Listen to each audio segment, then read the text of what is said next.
Ya menurut aku sebagai orang tua benar-benar terpukul sekali karena banyak hal yang dia pelajari lebih cepat daripada umur dia seharusnya.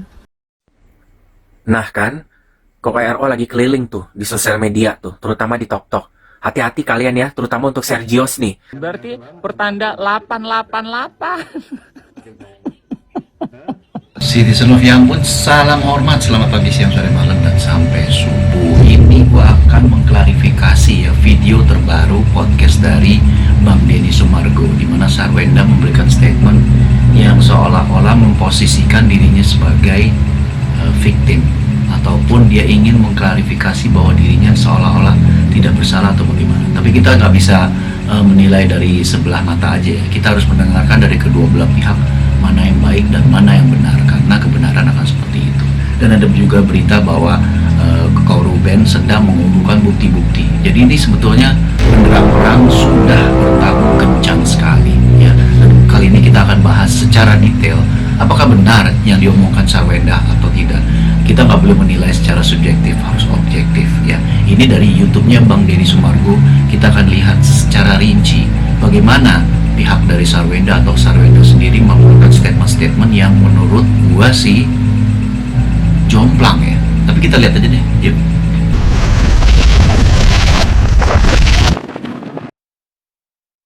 Karena aku adalah seorang public figure dan bagaimanapun keadaan emosi aku, mestinya pada saat di publik aku tetap harus menjaga tutur kata. Masalah itu tuh kok, itu kan menurut aku itu masalah pribadi, masalah ranah keluarga yang seharusnya dibahas di personal gitu. Tapi tiap kali aku tanya, tiap kali aku ini pun tidak ada respon. Akhirnya itu bisa sampai ke publik, aku juga bingung gitu. Nah ini bagi gue ngejomplang lagi. Kalau dibilang masalah ranah itu bukan ke publik, adalah keluarga.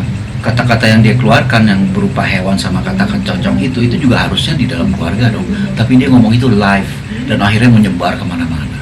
Ini aja bagi gue udah jomplang. Ya, coba nih kita lihat selanjutnya lagi. Pernah membatasi, saya tidak pernah melarang anak saya ketemu sama ayahnya.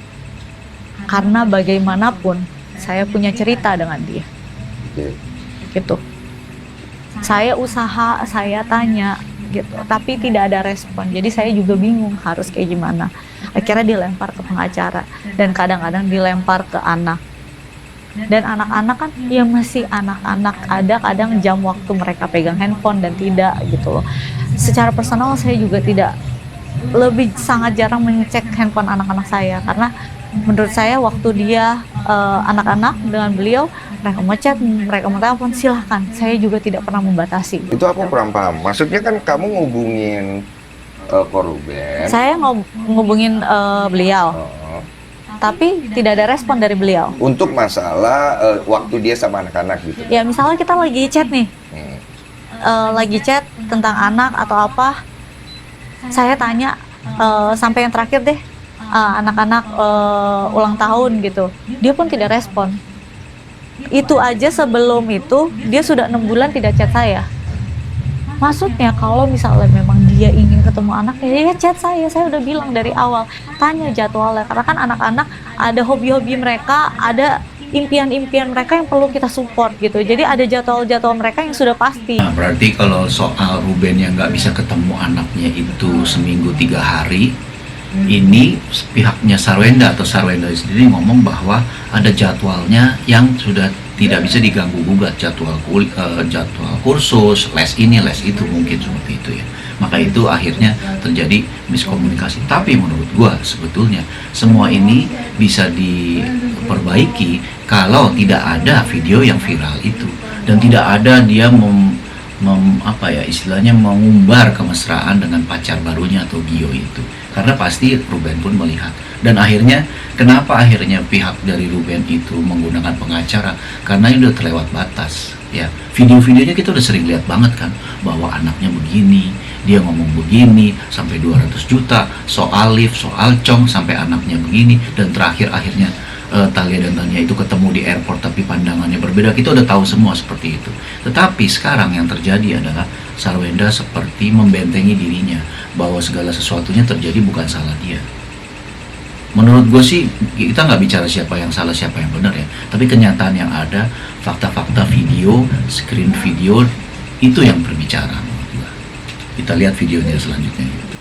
Kenapa ada anak-anak, ada hal-hal yang mereka ketahui, seperti ternyata aku baru tahu kenapa mungkin ada rasa amarah ya, karena anak-anak itu mendengar pada saat jadi mereka tidur nih, Cici tidur nih, tapi ada pertikaian sedikit gitu ya, pertikaian lah, dan aku selalu bilang boleh nggak kalau misalnya mau ngomong kita di ruangan lain, jangan di lokasi yang sama walaupun anak-anak tidur gitu.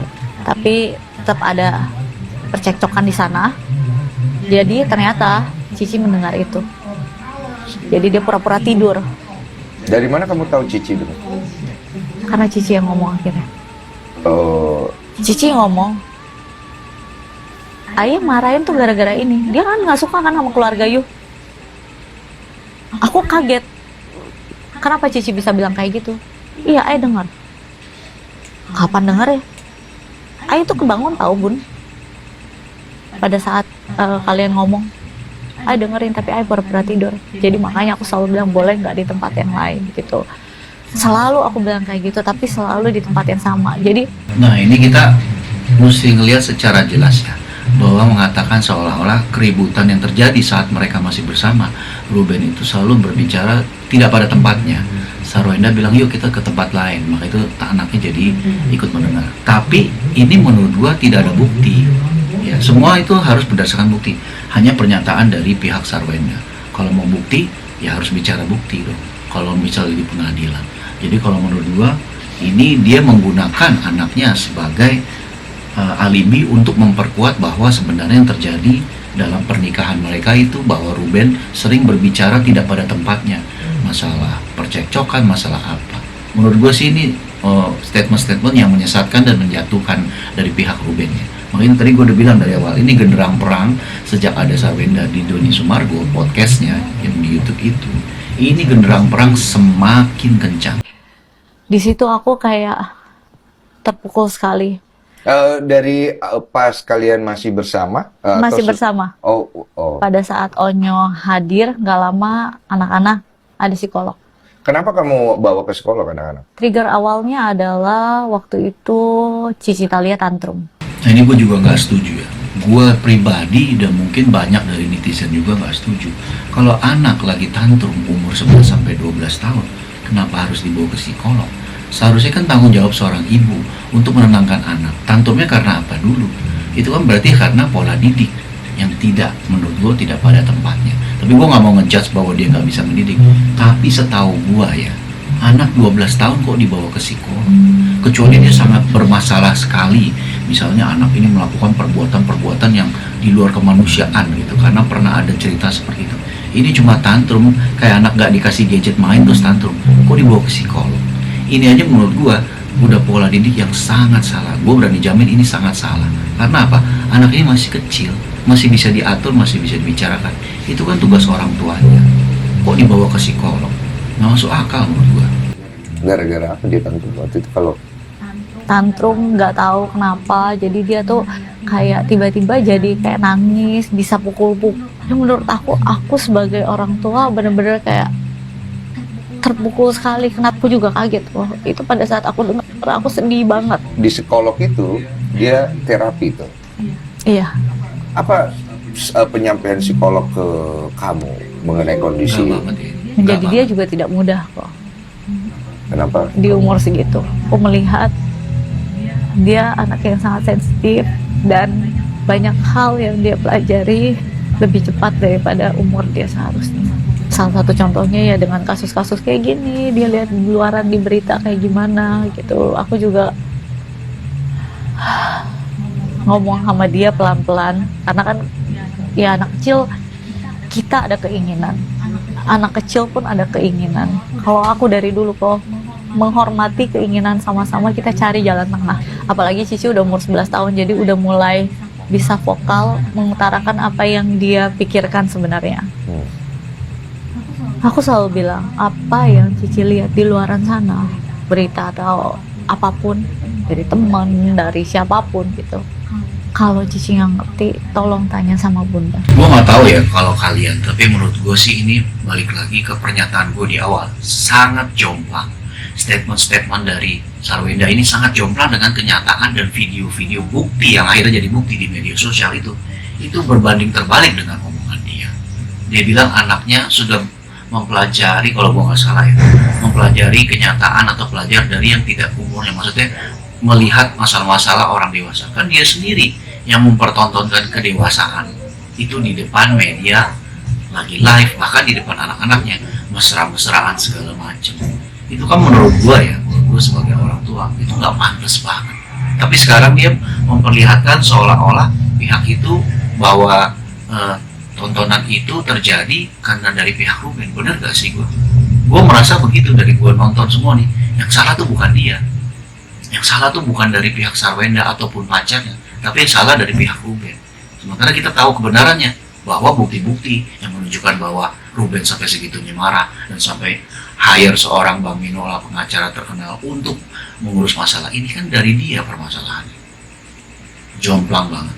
Desember, tanggal kocetan tuh Desember. Nah sebelum itu juga dia ganti nomor kok, ganti nomor. Tapi aku nggak tahu, jadi aku chat ke nomor dia yang lama terus dong, yang aku tahu nomornya gitu.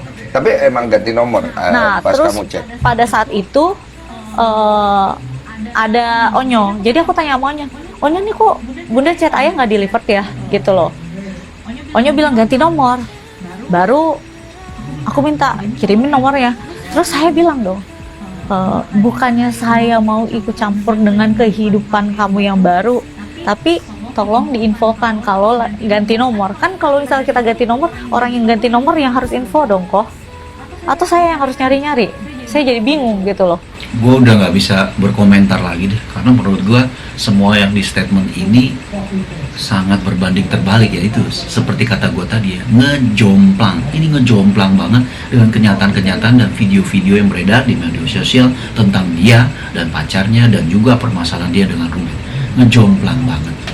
Nih kita lihat komentar-komentar ya. Gue nggak berani ngomong lagi, tapi yang perlu kita lihat adalah komentar-komentarnya. Yuk kita bahas di satu-satu. Seru nih, seru. Ngapain Densu undang ke podcast? Ya untuk klarifikasi ya. Pindah rumah tetap chat nomor, katanya udah tahu nomor, belum tahu. Coba tunjukin bukti chatnya, benar juga nih. Tunjukin bukti chat. Next nih ya. Bohong nggak sih? Kan Ruben suka chat anak ceweknya. Masa ya HP anak ceweknya nggak dicek? Bener juga sih.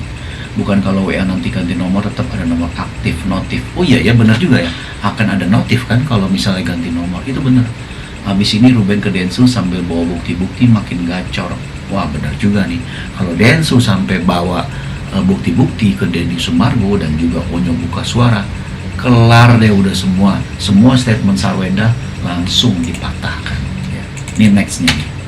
Dia nyari karena minta bulanan 200 juta. Wah ini sih kita udah tahu banget. Bingung menghadapi suami seperti itu serba salah. Enggak juga sih, bukannya bingung. Kan yang bikin masalah dia dulu, bukan suaminya. Kalau pihak RO ngomong sesuai bukti, gue setuju dan sepakat. Memang kalau misalnya RO ngomong, Ruben ngomong, selalu ada bukti-buktinya. Dan Bang Minola pun selalu juga menunjukkan buktinya secara jelas. Kita udah ngeliat itu semua kan. Yuk kita lihat lagi selanjutnya nih. Padahal dia bikin huru hara bener. Semua penjelasannya dia selalu berlindung atas nama anak-anak. Nah, seperti omongan gue kan, dia tahu salah tapi tidak mau minta maaf. Penjelasannya saja dia membenarkan semua tindakan dia. Dari mana dia tahu kalau dia salah? Apa yang mau diperbaiki kalau dia tidak tahu kalau dia salah? Ini paling benar menurut gue komentarnya. Dia sendiri tidak pernah merasa bersalah. Kalau kalian ngelihat podcast Denny Sumargo secara jelas, Denny Sumargo tuh udah mancing. Jadi apakah permintaan maaf dia itu sebenarnya ke arah Ruben atau bagaimana? Tapi dia selalu bilang dia tidak minta maaf ke Ruben, minta maafnya ke netizen. Dia sebagai public figure sudah begini. Loh, kok bicara dia? Padahal yang dia serang dengan kata-kata yang sangat tajam dan menyakitkan hati itu kan Ruben. Kenapa nggak minta ke situ? Sebetulnya kalau misalnya dia langsung ngomong ke Ruben, selesai deh masalah. Masa sih kok Ruben nggak memaafkan sebagai seorang Muslim sejati ya, walaupun baru mualaf, tapi sebagai Muslim sejati pasti Ruben akan memaafkan. Tapi kata-kata maaf itu tidak keluar dari dia, sehingga muncullah seperti ini. Ini juga menurut gua Ruben mengcounter ini bukan karena dia marah atau cemburu, karena dia untuk mengedukasi juga Dan dia kan apapun terjadi ibunya anak-anak juga. Ya. Nah terus ini ada juga komentar, katanya mau bongkar-bongkar. Benar juga sih, dia pernah ngomong ya, mau bongkar-bongkar, tapi ini bukan yang ngebongkar sih, ini kayak playing victim ya. Nih nextnya tuh, nggak nyambung boy. Bener juga nih nggak nyambung. Tapi anaknya disuruh baca komentar negatif pas live, cara responnya gak seperti anak seumurnya. Itu benar, pernah ada videonya seperti itu. Air matanya nggak bisa diajak kerja sama ya bun. Gue nggak komentar ya, tapi ya setahu gue kalau orang nangis secara tulus itu mengaliri di tengah mata, bukan di samping. Nah, lu ambil kesimpulan sendiri deh soal air mata. Gue nggak mau ngomong deh soal air mata. Lah memang ada videonya waktu Ruben antar Nia ke sekolah. Ruben ngomong ke Nia kalau ayah datang ke rumah duka Yeye, dijawab Nia, ayah pencitraan ya. Gimana lingkungan mengaruhi anak sekecil Nia? Mengatakan ayah Ruben pencitraan. Bener juga ya, bener juga, bener. Siapa yang hujat anaknya sih? Ditanya apa, jawab apa, nggak nyambung ya? Apa cuma perasaannya aku aja? Bener juga ya. Ini bener lagi nih, dijawabnya apa, tapi pertanyaannya apa? Mungkin Bang Denny juga waktu itu agak-agak bingung juga kali ya mancing pembicaraan. Lah terakhir live aja masih mesra-mesraan, terus sindir-sindir. Itu mikirin anaknya nggak sih? Yang sekarang kan bukan fitnah. Iya. Makanya itu gue bingung juga nih, jomplang gitu dengan kenyataan yang kita lihat terakhir live yang Sergio Lover itu langsung pada tergila-gila katanya kan akan live lagi. Itu aja tidak menunjukkan bahwa mereka dewasa ya. Ini sih sikap yang menurut gue agak ngejomplang. Kata-kata gue cuma satu deh, jomplang.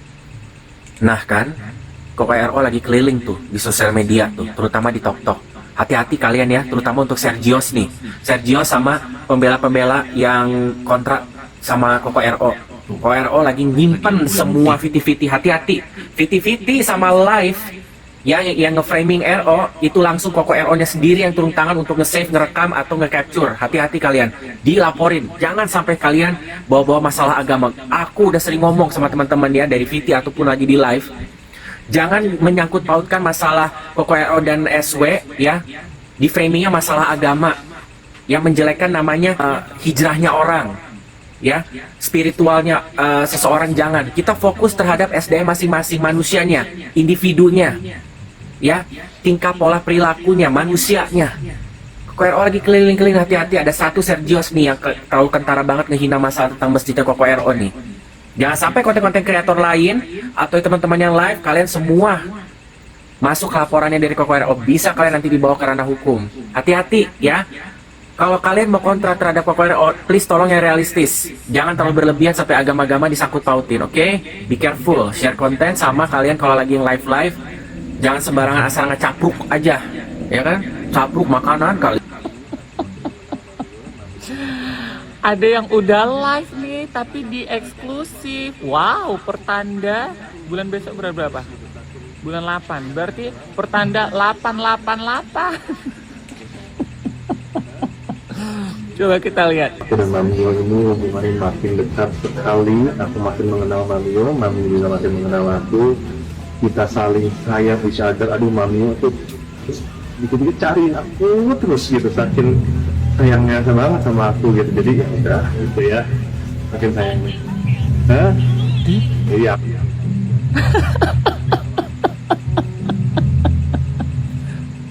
Kok ngondekan ahli sih? Jadian aku.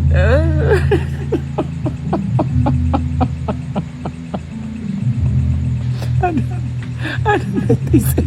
Pertama, Sarwenda tidak terlalu membuat kelakuan yang buruk ya terhadap anak-anaknya. Bukti dia masih mengayomi anak-anaknya, kemudian mengasuh, menyekolahkan, kemudian dia merawat anak-anaknya itu, dan anak-anaknya dekat sama dia kan. Tiap hari ada Sarwenda gitu ya.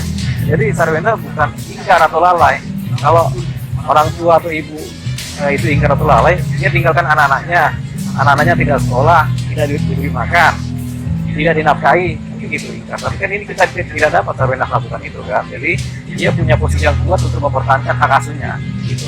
Nah, Ruben Onsu juga berusaha memperjuangkan hak asuhnya dengan alasan-alasan yang mereka kemukakan, dalil-dalil alibi yang mereka kemukakan, mereka sampaikan. Tapi ini akan terjadi bentrok di wilayah persidangan, terjadi tarik menarik, rasanya adalah terjadi gugatan kan begitu kan, gugat yang kemudian lama karena prosesnya akan panjang, ini menghabiskan waktu. Yang kasihan, ya tentu paling kasihan adalah anak-anak mereka melihat kedua orang tuanya berantem di pengadilan dan anak-anak ini lebih besar gitu. Jadi mereka nanti akan menentukan pilihan semuanya nih. Setelah putus pun misalnya sampai tidak terjadi perdamaian, sampai tidak terjadi putusan yang inkrah sampai di tingkat kasasi, ini butuh waktu 2 sampai 3 tahun dari sekarang.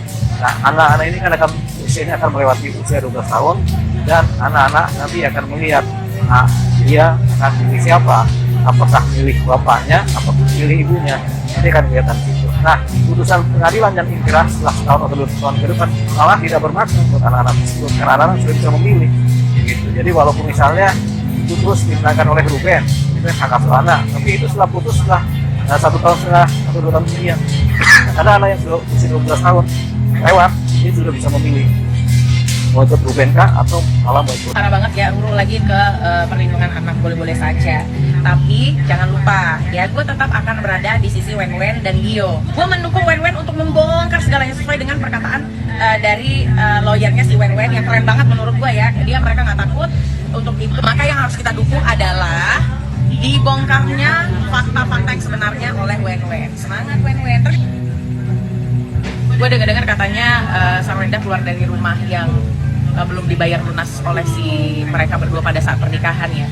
Top, bagus banget, nggak penting rumah berapa puluh M ya, apalagi itu belum lunas, lalu menjadi huru hara. Padahal tadinya mencari uang di sana juga adalah bagian dari biar bisa bayar rumah, biar bisa bayar cicilan, pemeliharaan sedikit-sedikit, karena kan nggak full ya, ada juga yang Wenda bayar untuk kebutuhan rumah, ya kan? Ternyata harus pindah, bagus banget, pindah ya kalau bisa sama Gio tinggalnya. Tadinya gue pikir rumah itu udah lunas, ternyata belum. Penerawangan gue, Wenda akan sukses daripada ini, walaupun orang ingin merampas hartanya, merampas kebahagiaannya, merampas dia sebagai ibu ya. Mungkin ada yang ingin menggantikan sosok yang astral yang ingin menjadi ibu, kita tidak tahu ya. Ya pasti akan dihujat lagi ketika keluar dari rumah itu, lalu bareng dengan Gio lagi gitu kan, udah pasti digoreng lagi. Dan satu, target mereka hanya Gio yang ditarget, padahal nggak ada hubungannya dengan rumah tangga dia. Dan apa salahnya kalau anak kecil suka sama seseorang atau sayang dengan Gio? Nggak ada salahnya karena anak kecil punya penilaian sendiri, nggak peduli dia kandung atau tidak. Paham nggak kalian? Kalau cuma ngomong doang mah bisa gua nggak dikasih.